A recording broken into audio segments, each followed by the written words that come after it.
Olá pessoal, estamos com mais um programa Pense Digital e hoje com a pauta Cyberforensics e Tendência da Perícia. Eu tenho a honra de receber Joyce Azevedo, que é datiloscopista, professora, também atuante na Polícia Civil do Estado de Goiás. Joyce, muito obrigada, seja bem-vinda, né, a gente falar desse assunto tão amplo. Eu queria realmente uma visão de uma pessoa que fosse datiloscopista, né?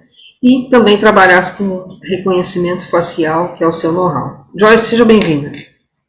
Muito obrigada, é uma honra poder servir a todos. Eu comecei a minha carreira profissional fazendo fonoaudiologia, montando consultório, trabalhando com motricidade orofacial, especificamente porque foi o maior público que me apareceu, da ortodontia.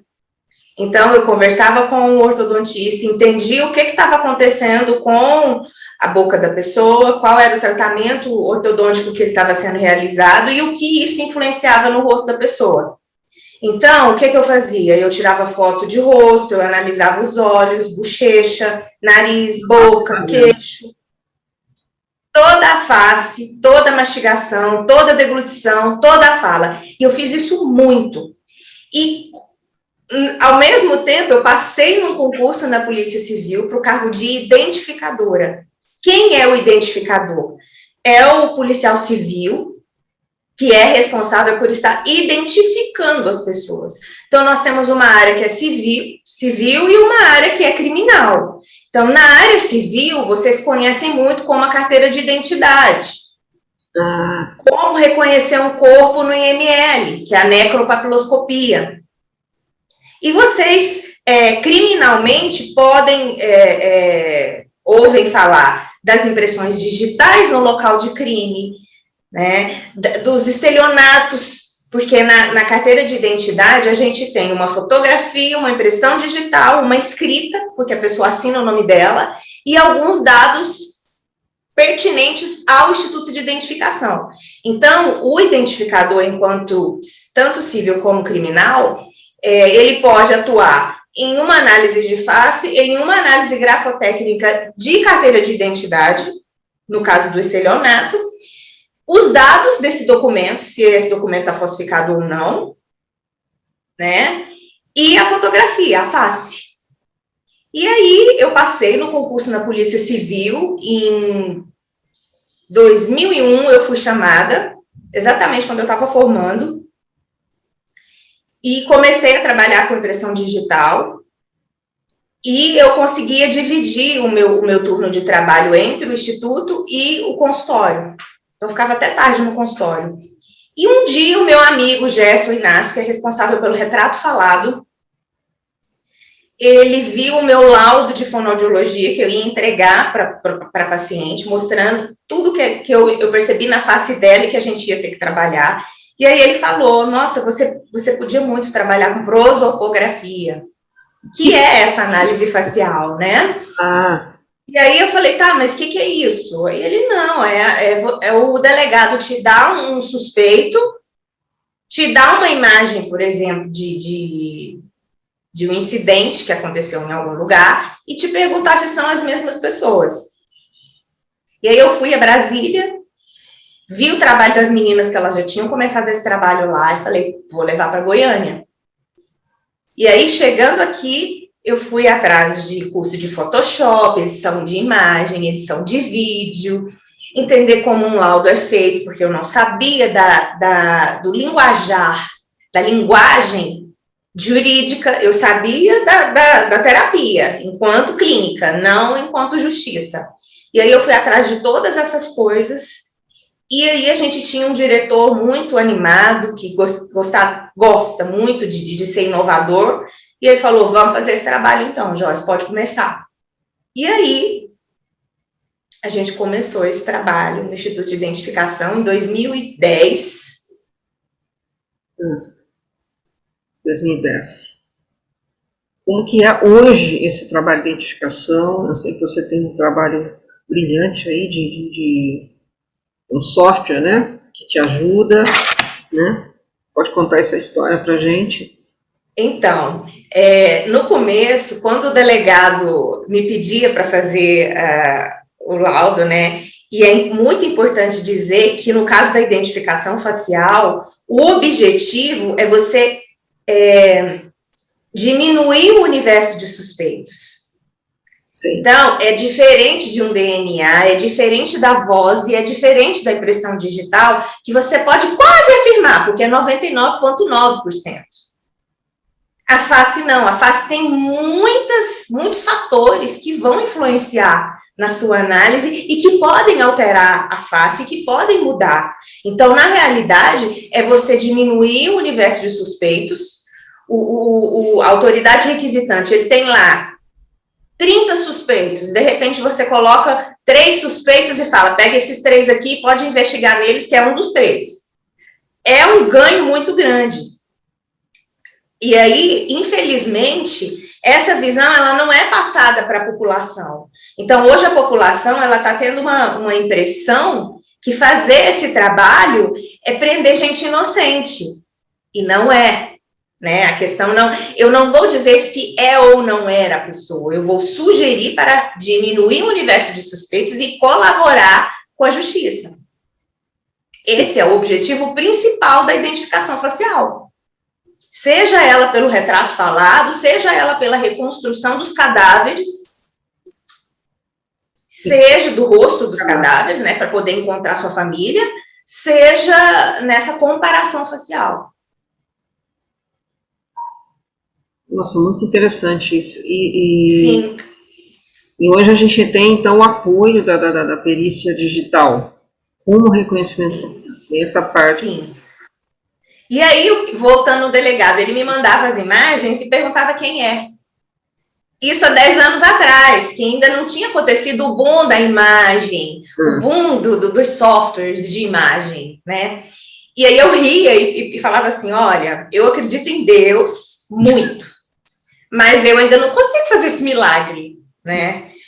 E aí, 10 anos depois, o Jones chegou no Instituto de Identificação. E aí, ele estava fazendo mestrado, e em uma das matérias dele, ele desenvolveu um software de reconhecimento facial, que é o ARPIA. ARPIA. E aí, o que é importante nessa caminhada? Então, como que ela começa? O delegado vai me enviar 2 imagens. Ou ele vai me enviar uma imagem e vai me perguntar quem é essa pessoa.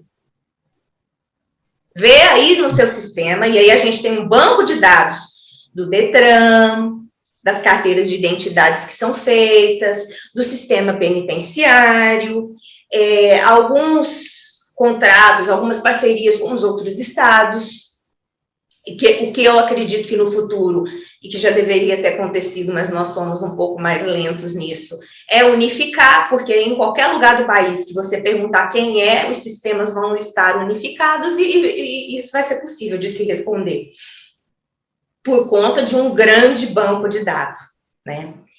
E aí, então começa assim, ele vai me enviar essa imagem e vai perguntar. Aí, a equipe que é responsável por essa parte, ela vai jogar essa fotografia dentro do ARPIA e vai procurar rostos que são parecidos. Qual é o principal objetivo do reconhecimento facial? Te trazer uma lista de candidatos. Ponto. Ponto. A população, ela precisa saber disso. Ponto. E o que a gente vai levar em consideração para fazer essa busca? Aí entra o digital, você precisa de uma imagem boa. Essa imagem precisa ser boa, você tem que saber de onde você tirou ela. É uma fonte segura? O delegado foi lá, por exemplo, é num prédio que houve um assalto no prédio. Então, o delegado foi lá, colheu, pediu autorização. A pessoa que colheu, levou para o delegado, ele escreveu lá, olha, foi o Rogério que pegou a imagem dia tal e entregou para o delegado tal. O delegado entregou para a perita Joyce para fazer a análise. Isso é a cadeia de custódia, você saber por onde a imagem andou. Sim. E aí, de repente, você passa ela para o perito recebe, nossa, essa imagem está muito ruim, eu quero clarear ela, porque ela está escura. eu quero clarear. Então, ele vai colocar no relatório, recebi a imagem do Rogério e vou fazer isso na imagem e enviar para a Joyce. Então, todo esse caminho, ele tem que ser feito. E o meio digital, se é de e-mail, se é do celular, se é de WhatsApp, de onde vem a procedência dessa imagem, tudo tem que ser muito bem conhecido pelo perito que está colhendo, que está coletando essa imagem. Sim. E aí ele vem e pergunta para o software, quem é essa pessoa? O software, ele não está muito preocupado se os pixels são bons, se não tem muito padrão. Ele pega e vai procurar no banco de dados rostos que tenham essas dimensões, esses algoritmos parecidos, e te traz. Então, não se pode dizer que um software de reconhecimento facial prendeu uma pessoa inocente. Que ele não prendeu. Prendeu quem usou de maneira errada. Porque, na realidade, você tem que pegar o software e enviar para o perito especialista para ele fazer uma comparação de 1 para 1. O reconhecimento facial vai trazer N para 1, ou 1 para N. Vai pegar 1 e vai te trazer ali um número, 10. O perito especialista, que sabe anatomia, já estudou crescimento crânio-facial, entende de todas as cirurgias que você pode fazer no rosto, entende todas as alterações que você pode fazer no rosto, entende sobre envelhecimento. Então, assim, tem que ser um especialista na área que realmente saiba para pegar essa lista aí, olhar um por um e ver quem é que realmente mais parece e falar para o delegado, olha, esses aqui são as listas, é a minha lista, ó, de 10 eu passei para 3, o senhor pode dar uma investigada nesses 3 aqui, que eu acredito que possa ser um dos 3. Ponto. É esse o trabalho. E que já, assim, tem ajudado maravilhosamente. Eu falo que é uma honra saber que eu estou viva para 10 anos depois eu poder dizer para o delegado, olha, você perguntou quem é só com uma imagem, sem nome, sem nada, e eu estou te dizendo, pode ser o João, o José e o Joaquim. Então, esse ABIA, né, ele veio revolucionar, né, a parte de crânio facial, né, junto, que eu sempre falo, com aquela expertise do forense, se a gente está falando de forense, datiloscopista, né, mas a parte computacional, no caso, aí, ajuda, né, como eu falo, a parte digital, a informática, ela é uma ferramenta, né? Sim. O forense é forense no caso de expressão facial, fonética, som, né, de crime, né, de ambiente, no meu caso, de ambiente digital. Você tem que ter conhecimento das provas, como é que colhe, né, as ferramentas, no nosso caso, de extração, indexação, ajudam, mas depois dela você está sozinho ali para fazer análise, é a mesma situação sua. Então vem a questão computacional de novo, né, na tendência, porque é uma perícia informatizada, no caso, não é de dados informáticos, mas é informatizada, e tem dados informáticos ali, né? A gente fez a reverso aqui agora, né? A gente tem uma ferramenta avançada, né, que muito provavelmente você já tem nela contido, possivelmente, antes ou depois, uma perícia de imagem, para você chegar até aí também. Colocar para as pessoas, né, como você colocou, não foi preso um suspeito que alguém olhou, porque alguém falou, né, existe toda uma ciência por trás, então é sempre interessante falar, esse é o objetivo também do programa. É claro que muita coisa a gente não pode dizer, muita coisa de inteligência artificial você não vai dizer para proteger a instituição, né? Mas só para fazer, é interessante fazer as pessoas entenderem a quantidade de conhecimento que vem por detrás, né, para se fazer uma prisão, para se fazer uma acusação, e para se chegar nesse parâmetro aí que você colocou.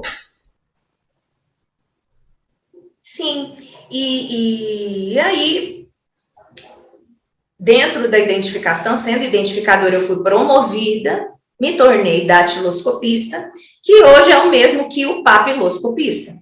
Sim. certo? Então, às vezes as pessoas não entendem os termos, mas na realidade somos todos identificadores, a origem, né? E aí, continuando o raciocínio, então você pegou você sabe aonde ela foi coletada, você sabe onde ela passou por um tratamento e ela chega para você. Aí o que acontece? A equipe que pega essa lista, ela pode encaminhar para o delegado a lista, para ele continuar a investigação dele, ou ela pode passar para a nossa equipe e dizer, eu preciso que vocês façam de 1 para 1. Ok, nós vamos fazer. Aí a gente pega essa cadeia de custódia, a tão conhecida e falada por conta da lei, por conta de você saber de onde essa imagem vem, se ela realmente pode ser usada, se ela foi alterada ou não. Então, eu faço uma leitura dessa imagem, eu crio hash, que é para poder mostrar, a partir da imagem que eu recebi, o que eu fiz com ela. Sim. E me resguardar de qualquer coisa, porque o juiz pode, o advogado da parte do acusado pode dizer assim, você alterou essa imagem, olha, não é a imagem que o delegado te entregou, opa, olha aqui. Tem história. Foi assim que eu recebi, e aí você tem todo o histórico e mostrar. Ah, essa imagem, ela foi alterada, a originalidade dela. Opa, tá tudo escrito aqui o que eu fiz, eu não omiti em nada. E se um outro perito pegar a imagem e fizer do mesmo jeito que eu fiz, ele vai conseguir fazer. O nome disso é ciência. Exatamente. O nome disso é ciência. Então, está tudo registrado, eu não escondi nada. Ciência tem protocolo, tem um consenso, e desse consenso tem um protocolo para se chegar ao resultado que que foi comprobatório. Né? Exatamente. Então, que você não tem, só para dizer aqui que não tem outro método diferente desse. Não queira, eu vou fazer uma aquisitação, vou chegar a outro método. Não, não vai. Ele não vai ser aceitado. Sim. Você vai ter que explicar como é que você fez. Você vai ter que explicar que metodologia você usou e se outra pessoa pode repetir. Exatamente. Tem perito até, seja informático, seja um perito de uma outra área que usa ferramentas periciais, né? Eles gravam a perícia feita, para que não haja, quando é um caso muito complexo, é gravada essa perícia. Não tem problema. Sim. E aí a gente pega as imagens e aí nós vamos fazer uma análise morfológica muito profunda desse rosto. Primeiro a gente vai ver os fatores que estão influenciando nessa imagem. Tem lapso temporal, por exemplo, a pessoa tinha 20 anos e depois ela tem 60. Difícil. Isso vai alterar. Crianças, a gente não faz de criança. Por quê? Porque o desenvolvimento crâniofacial dela não está completo. Difícil. Aí a gente vai analisar, sim, a qualidade da imagem. Ela possui uma boa resolução? Ela foi comprimida? Como que está a iluminação? Existe presença de nitidez nela? Ela é nítida? Aí que entra a perícia forense, também informatizada.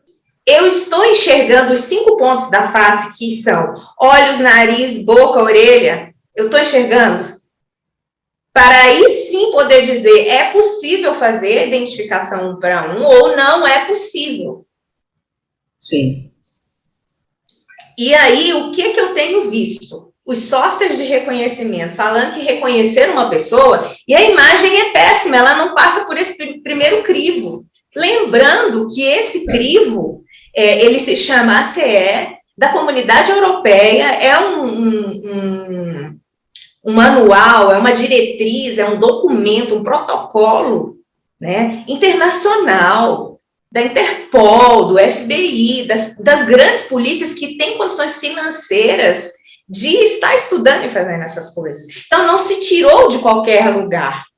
E aí, o primeiro crivo a analisar para poder falar se é com uma fraca, moderada ou forte convicção, que são as mesmas pessoas, o primeiro crivo é você analisar essa imagem.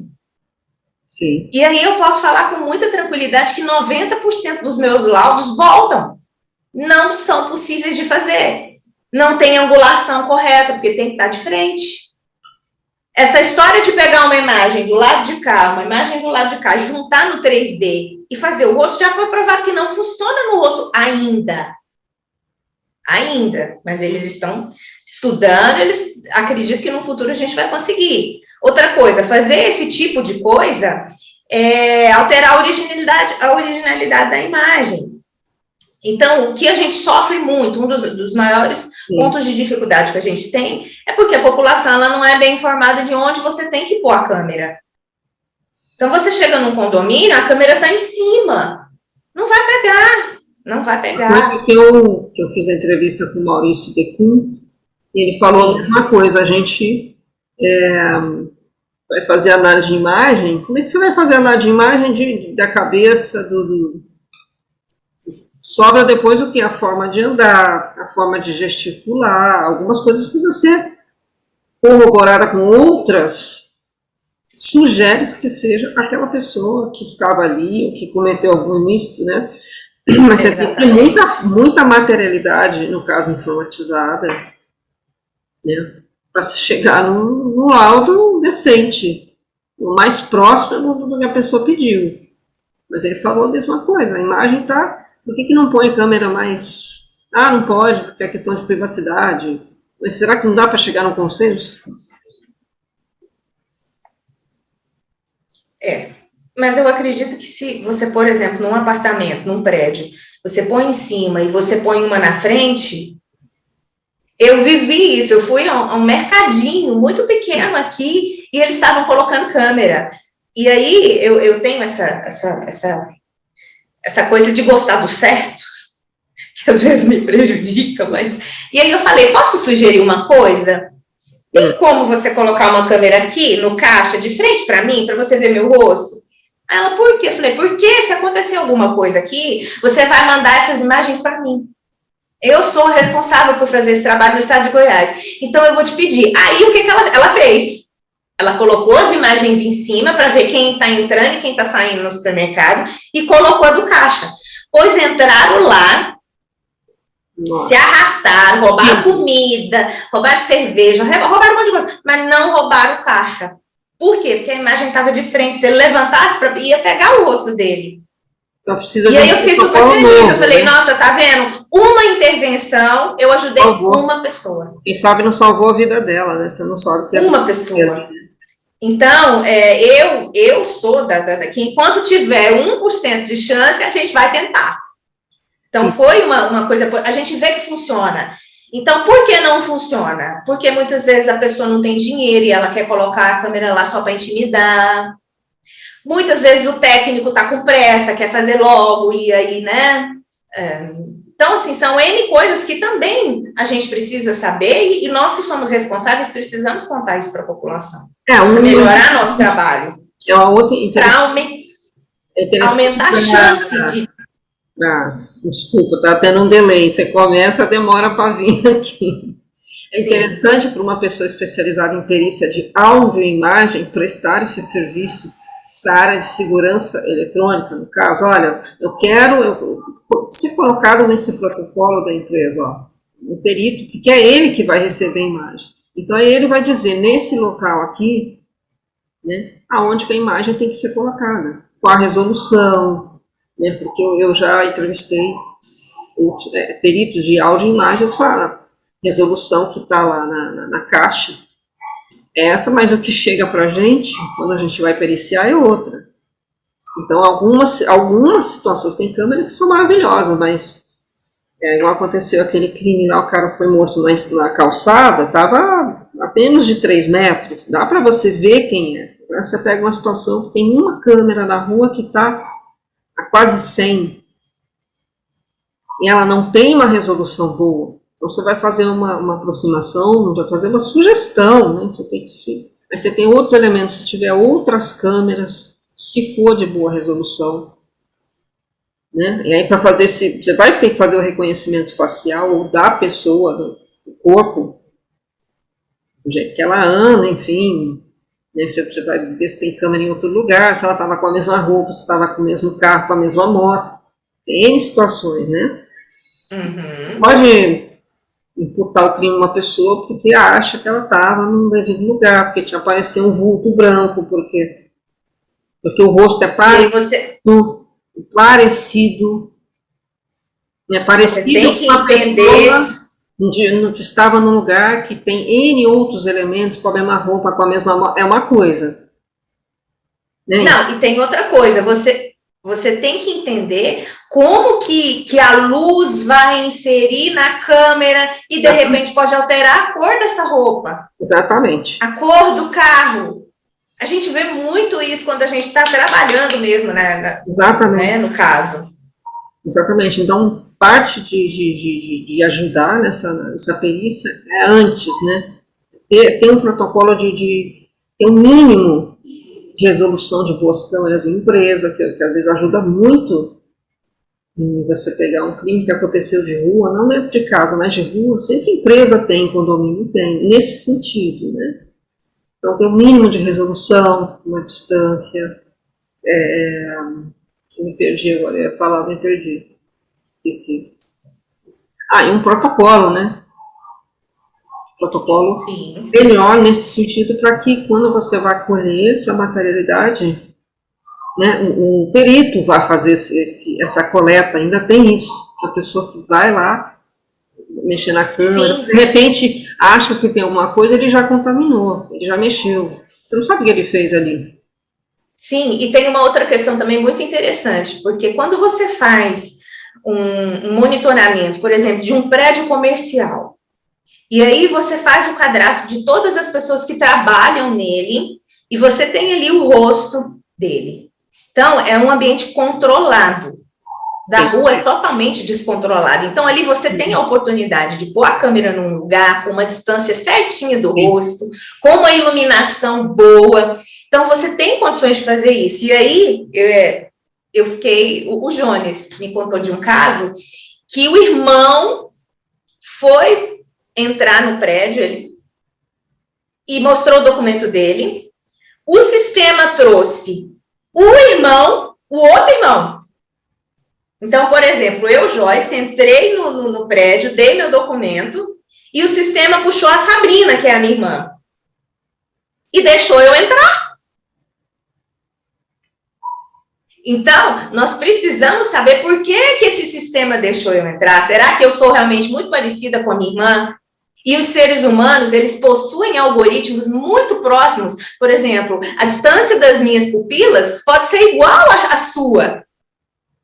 E eu não sou você. Então, nós precisamos entender como que esses softwares de reconhecimento funcionam e os possíveis erros que podem acontecer. O ser humano é muito diverso, né? Então, sim, você pode ser matemático para fazer uma aproximação, né, daquilo que você está mostrando. Como eu falei, é uma ferramenta de apoio. Mas o olho da pessoa, ele tem que ser um olho mais treinado, nada substitui. Exatamente. E tem um instinto. E é bom. Na hora você fala, tem alguma coisa errada, você não sabe o que é, mas tem alguma coisa errada, não vou deixar passar. Eu acho muito positiva essa tendência que o mundo tem e que chega ao Brasil agora dessas leis para proteger realmente os dados. Tem que proteger. Porque faz com que a gente seja realmente mais especialista, que as autoridades mandem para quem realmente precisa fazer o trabalho, porque se de repente o agente vai lá, pega a imagem, acha que e prende a pessoa, e aí o advogado que está estudando, hoje o advogado, ele está estudando imagem, ele está tendo essa noção de como que as coisas acontecem. Hoje, a gente vê os peritos judiciais estão estudando, eles sabem, quando eles são contratados, onde eles podem ir. E isso só faz com que a polícia também, o lado de cá, estude também, busque fazer a coisa certa, se aprimorar para realmente... Isso tem um lado científico, ela possui estudos também, com base naquilo ter a sua que ela recebe todos os dias. Então, para deixar claro, eu acho muito positivo. Não é operacional só, ela estuda o que ela recebe. Né? Sim, e aí a gente conclui o trabalho fazendo essa análise morfológica de tudo que você imaginar. São mais ou menos 128 itens que a gente avalia numa face. Isso é muita coisa. Pedacinho por pedacinho. Não sobra um tiquinho. do rosto. Joyce, eu tenho uma curiosidade. Esse reconhecimento facial, a gente fala em uma pessoa leiga que também está lendo, está assistindo essa entrevista. Reconhecimento facial, a gente fala, a gente lembra de retrato falado. Muita gente lembra de retrato falado. E esse software, ele substitui o retrato falado. O retrato falado ainda é usado.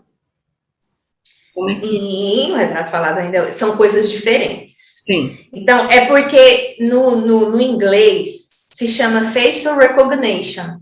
Sim. É o mesmo nome para coisas diferentes.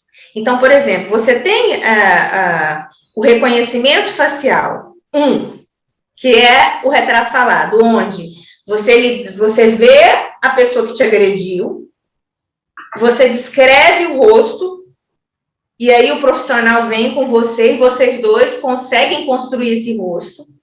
E o delegado, e já aconteceu vários casos, por exemplo, do PM, vê o rosto do retrato falado e fala, mas eu conheço esse bandido aqui, ele atua lá naquela área, lá eu já...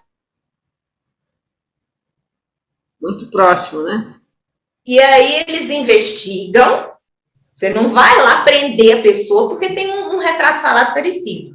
Eles investigam e conseguem reunir mais provas para poder prender a pessoa. Então, isso é uma coisa. O reconhecimento, o Facial Recognition 2 é o reconhecimento facial automatizado, que é esse do digital, que é esse de um software que vai vir e vai fazer toda essa matemática, toda usar a inteligência artificial também para detectar esse rosto. E tem o número 3, que também a gente chama de Facial Recognition, mas mais específico em ID e IF, que é Facial Identification, que é a identificação. Só um minutinho. E aí o que a gente vê nesse cenário? A gente vê que eles se misturam. Joyce, você podia só repetir os últimos 5 segundos que você falou, porque cortou um pouquinho. Foi a internet. Sim. Você tem o Facial Identification, que é a identificação facial 1 para 1, a comparação facial. Então, esses termos, quando você olha a literatura, quando você traduz os textos, eles se misturam. E você tem que entender essas 3 nomenclaturas para não se perder na leitura do texto que você está lendo, que você está estudando, os casos que você também que foi feito, foi realizado. Então, são 3 coisas. Sim, o retrato falado com o especialista que desenha esse rosto, ou que usa um software para construir, ainda é feito sim e ajuda muito. Está no round de ajudas para a polícia. O reconhecimento facial automatizado, que é esse software, que é o ARPIA, entrou agora e está bombando, como os outros que estão aí no mundo afora. E vem a identificação facial 1 para 1, que é a menos dita. Que as pessoas não têm essa noção, elas só acham que vai jogar a face lá, vai trazer alguém, pronto, prendeu. Não! É só uma lista de suspeitos. Você tem que fazer 1 para 1, e o delegado, a autoridade, tem que continuar a investigação, juntar mais provas para poder compor esse inquérito. Exatamente. Então, vamos só colocar aqui, né, a gente tem o forense computacional também inserido no reconhecimento facial, junto com demais fatores, né, com demais mais fases aí de análise e mais elementos. Né? Então, ver aí o cuidado da área da polícia científica, polícia civil, para se chegar e até indiciar uma pessoa, depois, né, para judicial condenar, indiciar ou intimar uma pessoa, né, com base nesse tipo de ciência de análise. Então, eu congratulo, né, a área científica, vocês, né, com esse software, o Jones também, que foi chamado para ser entrevistado, que vai estar com a gente, né, esse software. E parabéns pela polícia aí, Polícia Civil de Goiás, tenho certeza que está bem amparada pelo conhecimento de vocês. E a gente encerra por aqui hoje. Obrigada, Joyce. Fica convidada para as outras temporadas. É muito bacana passar para as pessoas que querem, né, seguir essa carreira, né, e também conhecer, em parte, a parte computacional da datiloscopia, né? Reconhecimento facial, né, de suspeitos. Então, muito obrigada. Eu também agradeço. Muito obrigada, é uma honra. E eu fico à disposição de vocês. Obrigada pelo convite e a oportunidade de falar daquilo que eu tanto amo. E fico à disposição de todos que estão assistindo essas entrevistas, estudando isso, tendo essa noção, para dúvidas, para possíveis mentorias, o que vocês quiserem, eu estou à disposição. Eu fiz questão de escolher várias regiões do país, porque cada uma tem uma incidência, então por isso desenvolve ferramentas e metodologias adequadas aí no dia a dia, né? Então tem uma expertise, tem um know-how. Em Goiás está muito bem, então. Então, Goiás, um abraço, viu? Um abraço, tchau, tchau.